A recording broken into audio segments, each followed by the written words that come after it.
Please stand for the Pledge of Allegiance. I pledge allegiance to the flag of the United States of America and to the republic for which it stands, one nation, under God, indivisible, with liberty and justice for all. We will now pause for a moment of silence.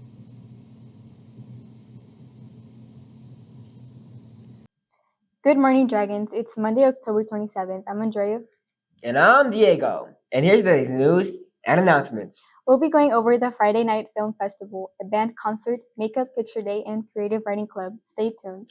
Before we start anything, students, do you want to take your pictures again?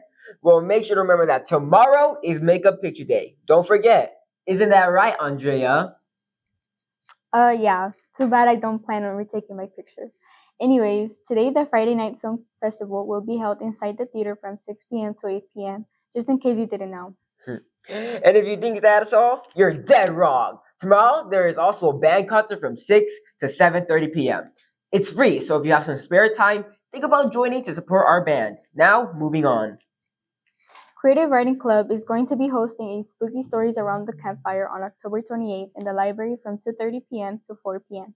Come enjoy snacks and drinks while listening to scary stories and poems written by our DSA Creative Writing Club members. Entry is free, snacks and drinks will be $1 each.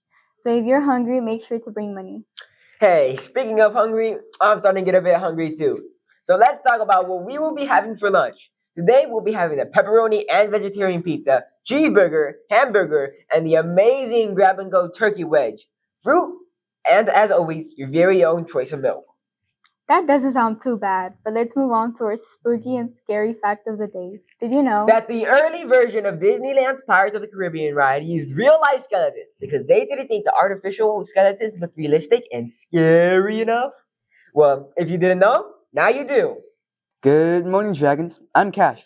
And Dragons, the charter policy has recently been updated, and I bet you didn't even know, but that's why I'm here. But first, know this. Tardy consequences take precedence over all athletic and performing arts events. Anyway, for your first tardy, you have a parent link warning. For your third tardy, you have a parent notification.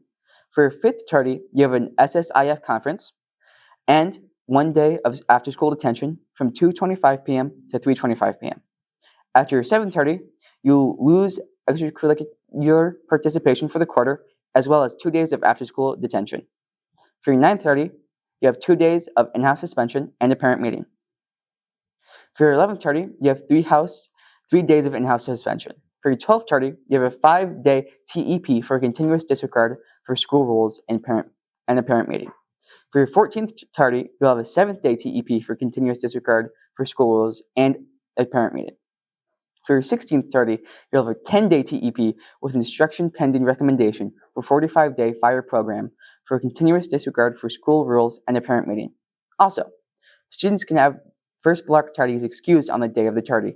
To be excused, the student is required to bring a signed and dated note form from their parent or guardian that explains the reason for the tardy directly to the attendance office upon arriving at school. Well, that's all I have for you today, Dragons. Dragons, don't forget that the Day of the Dead Festival is in 2 days, the 29th, and it will be quite the gathering. We'll have performances, paintings and ofrendas, along with games, and most importantly, food. We'll hope to see you there. You know what? Whatever. That's it for the DSA News. I'm Andrea. And I'm Diego.